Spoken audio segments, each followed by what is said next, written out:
Heerenveen misscherpte in de afwerking. Het wakkamp bij het vierleppen Friesland-Holland. En Team Matthijssen wol tweede Europese titel. Dit is de sport in Boppenslag van Manje 4 juli.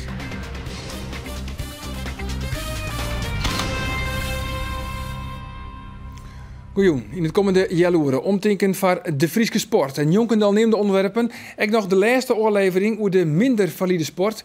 En deze week zit rolstoelbasketbalster Daphne van den Broek centraal. Dat aansen, nou eerst het betellen voetbal. Sportclub Heerenveen wil hem voor dit seizoen nog versterken met een linksback en met een centrale verdediger. Dat zei technisch directeur Johan Hansma. Zonder de blessure middenvelders Geert-Arend Roda, Michael Swek en Victor Elm nam de ploeg van trainer Ron Jans het sneuntduwen op in de amateurs van Dronten. In de tweede wedstrijd van de oefencampagne in Dronten had trainer Ron Jans zijn spelers een duidelijke opdracht maken. We wilden graag meer dan 8 maken. De opdracht is helder, minimaal 8 doelpunten. Toch gaat het minder makkelijk als tocht. In Dronten, de ploeg die het verliezen seizoen degraderen naar de tweede klasse, valt het eerste doelpunt van Daryl Janmaat pas na 24 minuten voetbal. En 1-0, dat is dan echt gelijk de rest staan. In een team met vrijwel alle bekende gezichten is er iemand die we even vaststellen moeten. De Belg Sven Kums. De 23-jarige middenvelder is oerkaan van Kortrijk. En de tarrieding op het nieuwe seizoen is nog maar 9 dagen niet onzet. Maar Kums viel hem nu al thuis in Friesland. Ik denk dat ik mijn draai heb gevonden. Ik denk dat de eerste weken wel aanpassen was en ja, dat is normaal. Maar ik denk dat ik nu goed aangepast ben en het is een goede groep. Dus, ja. Waar moest je het meest aan wennen? Ja, aan alles. Hè. Ik ben van een grote stad, ik kom van Brussel. Dus naar een klein stadje zoals Heerenveen is toch wel aanpassen. Dus ja, ik denk dat dat de grootste aanpassing was. Hoe zie jij je rol op het middenveld straks bij Heerenveen? Meer als de creatieve jongen of toch meer als een controleur? Maar ik doe beide. Ik denk dat ik creatief kan zijn, maar ik denk dat ik mijn verdedigende taken niet uit de weg ga. Dus ik denk beide zijn belangrijk voor mij en ik zal dat ook allebei doen. Ron Jans is charmeerd van de Belgische middenvelder die het een goede indruk maakt. Leidt bijna geen balverlies en kiest niet altijd voor de risicoloze oplossing. Ziet ook de diepte, heeft het moment van de pasen, dat ziet hij. In de tweede helft slag het Heerenveen er pas echt in om afstand te nemen van de amateurs uit Dronten. Via een strafschop van Bas Dost en een schot van Pele van Anholt, een jongen uit de eigen jeugd, rint Heerenveen stadig gewoon via de ruut.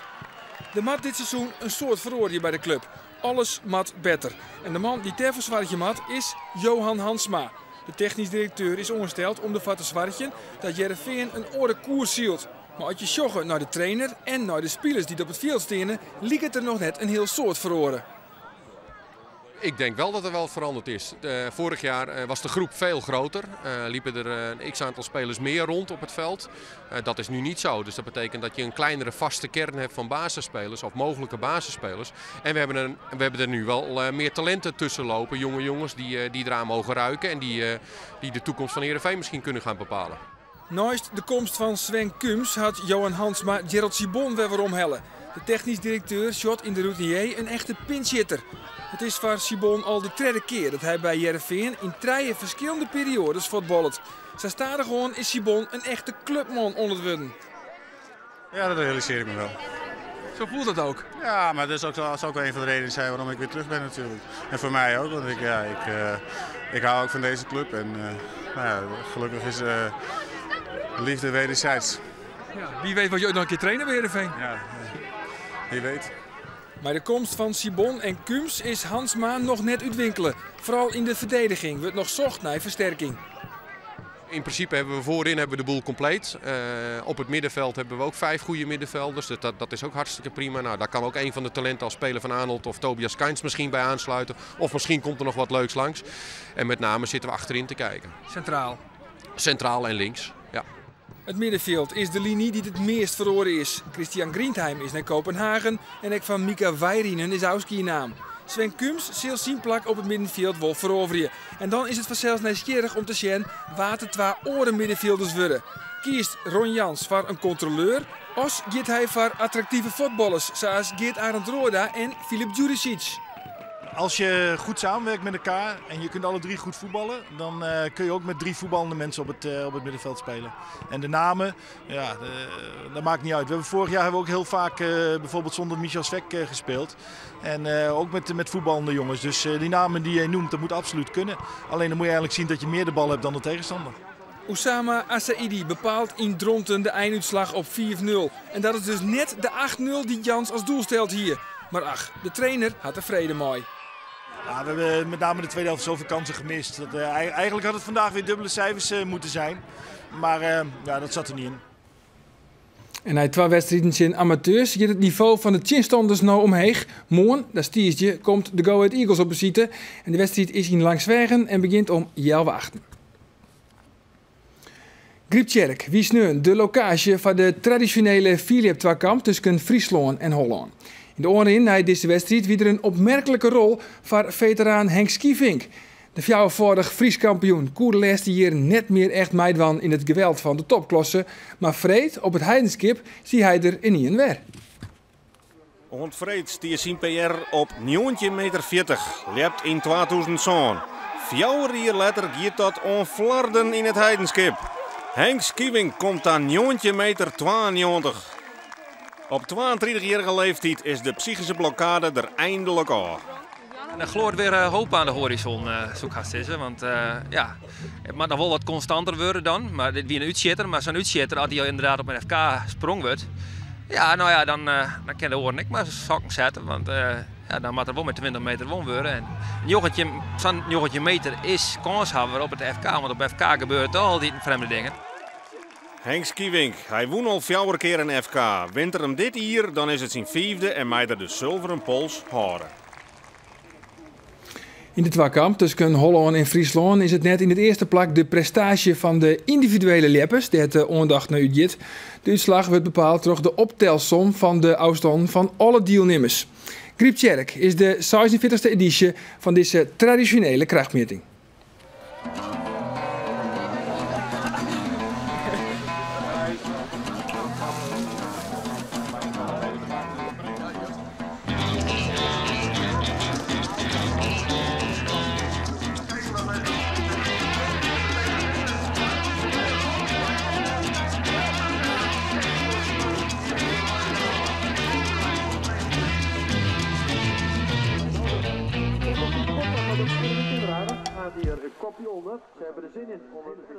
Een lepper kan weest meidje terug verder te springen als de drompel afstaan. In het geval van de jongens leidt die drompel op 12 meter. En Sietse Bokma lept hier 15 meter 84. Een aardige winst voor de jongens van Friesland. Maar de Hollandse jongens die ken ik aardig leppen. Erwin Timmerarens, de kopman van het Hollandse kamp, die gaat een meter verder. 16,84. Maar de jongensgroep van Friesland wint, want Hayek allemaal leert 15,87 en zorgt voor een verschil in de plus van 1 meter en 1 centimeter. De junioren van Holland die beginnen heel aardig. Daar is kopman Wilco van Ameringen direct goed voor een dikke 18 meter sprong, 18,03. Wat kan de kopman van Friesland deze in zetten? Elwin Vonk. Een IPR van 1954 zet het del in het heidenskip. Op de twakamp komt er net verder uiteindelijk als een goeie 16 meter. De drompel bij de junioren leidt op 14 meter. Dit is Geert Pieter de Bruin. En die leert zijn beste sprong komt hier ta 17 meter 31. En de juniorengroep neemt een voorsprong van haast 3,5 meter. Gelukkig voor Friesland is Age Hulde nog in de strijd. En die pakt een heel lijn waarom in zijn laatste sprong 18 meter 47. Maar de juniorengroep verliest maar 1 meter 58 verschil. En wat kan de vrouwje? Dimfie van Rooyen, de kopvrouw van Holland, die zet voordadelijks 15 meter del en wint dan direct 3 meter voor de vrouwelijke categorie. En die categorie is op dreef. Carina den Hartog. Nog neer wie ze 40 als 14 meter. Maar hier komt ze daar 14 meter zondje. En de Hollandse vrouwje staan in het tussenstand gewoon 2 meter voor op de Friese vrouwje. Maar in de allerlaatste ronde, Anne-Jet Leijenaar. Die is echt in vorm. 15 meter 61. Een scoresrecord, een seizoenrecord. Maar nog altijd de voorsprong voor de Hollandse vrouwen. Maar daar is Hiske Galema en ook die stekt in een hele sterke vorm. Want 15 meter 50 betekent dat de Friese vrouwen winnen met een verschil van 24 centimeter. In totaal staan de Hollanders likwijls naar 3 klassen nog altijd voor. Isbrand Galema bij de topklassers zet mij 1893 de trend in voor een goede race. Bart Helmholt die had in zijn tweede sprong een hele vieren. 1991. Dan begint het er aardig op de likje van Friesland. Het antwoord van Jacco de Groot is goed. 19 meter 25. En dus is Holland nog altijd in de race. Theo van Koten, de veteraan uit het kamp Holland. Ook die is nog steeds in vorm. 19 meter 10. En dus moet in het allerlaatste van de wedstrijd beslikken worden wat de nieuwe winnaar wordt. En die beslissing neemt Theo's Hopma. Want die komt tot een prima prestatie van 1983. En uiteindelijk wint de seniorengroep met een verschil van 8,60 meter. En dat levert Friesland de beker op. Vandaag verloren we met 8 meter. Maar ik heb bijna nog nooit meegemaakt dat we met 8 meter verloren. En dat het zo spannend bleef tot het laatst toe. En nou ja, ik heb ook het idee dat de Friesen ons soms nodig hebben, de toppers, om het beste in zichzelf naar boven te krijgen. Dat is vandaag wel gebleken. Want het was hoe dan ook, denk ik, voor het publiek een aantrekkelijk schouwspel. Eindstand 393 meter 70 voor Friesland. 8,23 meter verschil. Een tweekamerrecord. En dat kwam mij terug het seizoenrecord van Anniette Leijenaar. Het jou toch een soort gevoel van ja, ik doe hem mooi. Vorig jaar ging ik wat minder en dan kun je toch nog voor jezelf. Natuurlijk weet je dat wel, maar dan komt het er op zulke momenten uit en daar ben ik wel heel blij mee.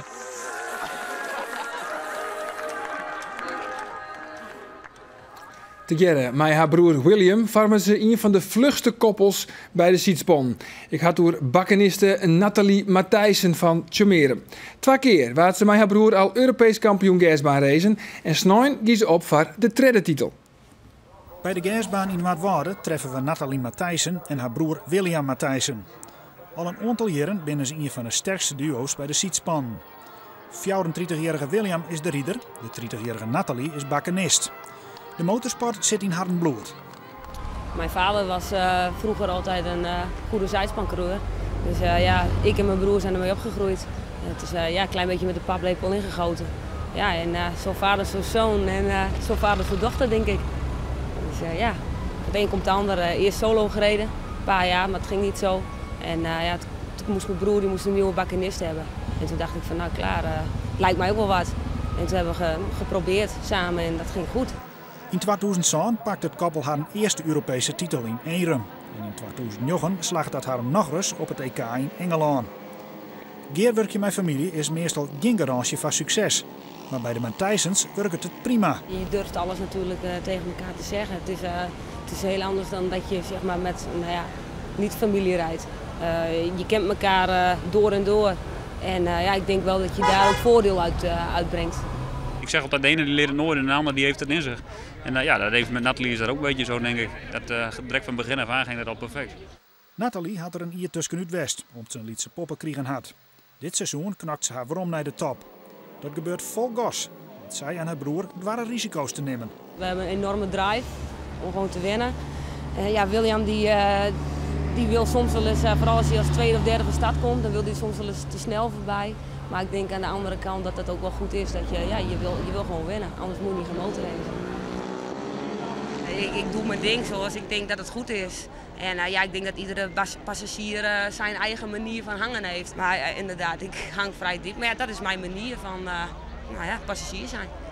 Dan wordt het tijd om naar de wedstrijd door te gaan. Kent Team Matthijssen een derde Europese titel binnenheljen. De eerste 4 vereniging in elk geval goed. Nathalie en William winnen alle 4 races en plaatsen haar met gemak voor de finale. Bij geen enkele crash hebben ze belutsen west en dat mag je wonder nemen, want het is haast alle races raak. In tijden had een wedstrijd net zo vaak stil aan.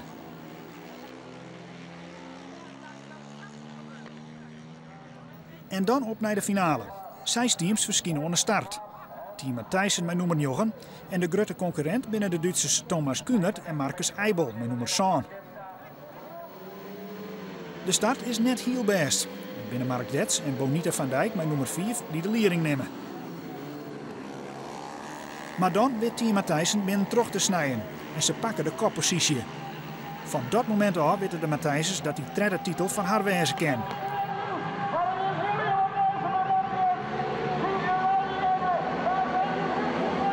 Zonder flaters te meidje rieden ze de finale uit en jouwen ze de koppositie net meer voort. Nathalie en William worden voor de derde keer in haar carrière Europees kampioen.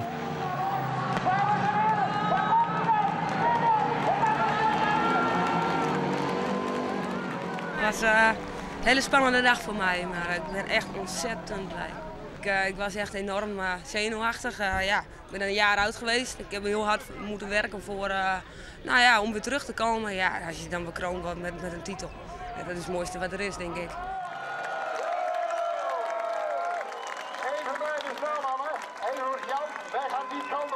Is dit al het bewijs dat broer en zus prima samen kunnen? Ja, dat denk ik wel. Ik denk het wel. De derde keer Europees kampioen nu. Nou, dat is toch wel redelijk uniek voor een Nederlander zijn. Hè? Dus gaat perfect. Ik ga nog een paar jaar door nu. Ik zat eerst van, misschien dat dit mijn laatste jaar is. Maar ik ben nu Europees kampioen. Dus ik moet volgend jaar weer mijn titel verdedigen. Dus ga nog even door. Vanzelfs. Juster, wie na het worden ook nog de tweede wedstrijd om het Iepen Nederlands kampioenschap gasbaan racen. Maar hem liefst 4 Friesen in de finale. Onder start in die finale de Friesen Dirk Fabriek, Jeffrey Voortman, Jannik de Jong en Hendry van der Steen. Maar het is uiteindelijk nummer 5 Mark Stiekema uit Stadskanaal die de koppositie pakt. Maar bij het uitkomen van de eerste bocht gaat Stiekema hut onderuit en dan wordt er uit de race helle en krijgen wij een herstart. Het ben dan Dirk Fabriek, met nummer 1 en Jeffrey Voortman van Watten, met nummer 2 die de leiding pakken. In de achtervolging is het dan Jannik de Jong, met het nummer 3. En let dan op Jannik de Jong. Hij weet in de binnenbocht de beide oren in één keer in te herjen en pakt ze van het derde plak in één keer de koppositie. Sterke manoeuvre dus van de man van de Gediek. En het gat wat de Jong slacht kan net meer goed maken worden door Dirk Fabriek en Jeffrey Voortman. Sterker nog, de Jong bouwt zijn vastsprong, hield iets verder uit en pakt de overwinning bij de Special Senioren. Mooi Fries succes met 3 Friesen op het podium. Rolstoelbasketbalster Daphne van den Broek is een groot talent. Ze is nog maar 18 jaar, speelt in de Eredivisie bij Ermelo en maakt het kans op de Olympische Spelen.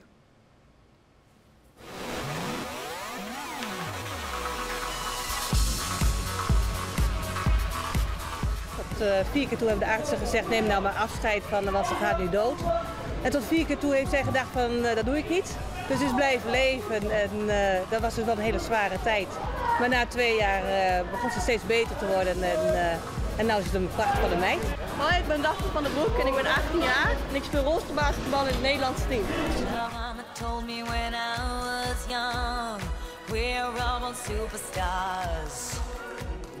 Een bloedskop die kreeg ik in mijn rechterlies en toen is mijn been afgestorven.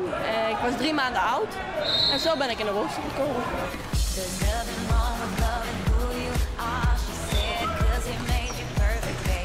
In deze stoel kan ik natuurlijk niet basketballen, daar heb ik een echte sportrolstoel voor. Deze is voor mijn been, zodat ik nog een beetje kracht kan leveren tijdens het rijden. En deze is om met mijn heupen de stoel te bewegen. En als ik omval, dan kan ik gewoon met de stoel en al weer omhoog. Eigenlijk zit er niet heel veel verschil tussen het valide basketbal en rolstoelbasketbal. Bij het rolstoelbasketbal mag je 2 keer aanzetten en dan moet je een keer dribbelen. En dan mag je weer 2 keer aanzetten en dan weer een keer dribbelen.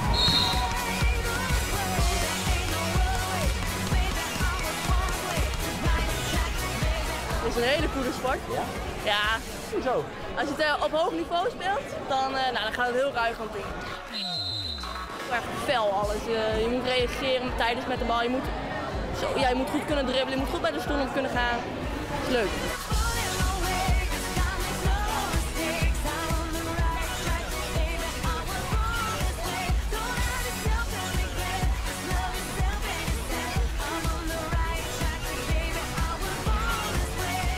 We gaan gemiddeld 2 keer voor de trainingen naar Ermelo reizen en dan nog voor de wedstrijden. Dat kan het hele land door zijn. En dan ook nog voor Jong Oranje of voor het damesteam op zondag. Dus gemiddeld 4 keer in de week. Ja, dat is nog wel wat. Dat is veel en intensief. Ik speel een Nederlands team. speel ik ongeveer nu 3 jaar in. Nou ja, bij het Nederlands damesteam. Bij Jong Oranje speel ik al wel vanaf mijn 12e bij. Dus al wel 5 tot 6 jaar. Ik ken Lafna vanaf haar 12e. En die is bij ons in Jong Oranje komen meetrainen. En ze was zo klein nog dat ze eigenlijk de basket niet redde. Dus ze scoorde als ze het netje raakte met de bal. Even eerlijk, hoe goed ben jij? Heel goed. Maar hoe goed is zij? Ze is heel goed. Olympische Spelen? Londen ga ik denk ik nog niet halen. 2012 komt misschien net te vroeg. Maar... Waarom niet? Ja, dan moet ik toch nog iets meer voor trainen. Ja, ik hoorde niemand zeggen, even wat meer trainen, je hoort erbij. Ja, dat gaat weer lukken, want we moeten ook nog een studie doen. Dan is ze er voor de volgende Spelen klaar voor. Zo goed is ze? Ja. Olympische Spelen? Ik denk het wel. Ja. Olympische Spelen 2016, Rio de Janeiro? Ja, daar ga ik denk ik proberen, ja. Ja.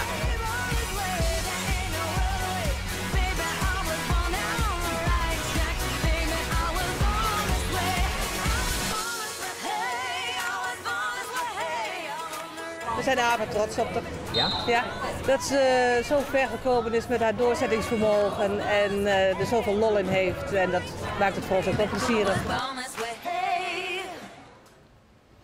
En ons Safir, uw serie reportages over de minder valide sport. Tak een week zetten we het maar een driedelige cursus keertsen. Dus als jou nog net weten hoe het dat speeltje in elkaar zit, dan zoek ik maar Sjen. Dit wie de sport op deze manier. Nou, dadelijk keer we Sjen vanzelfs naar het Frieske Nijs in Joet. Dag.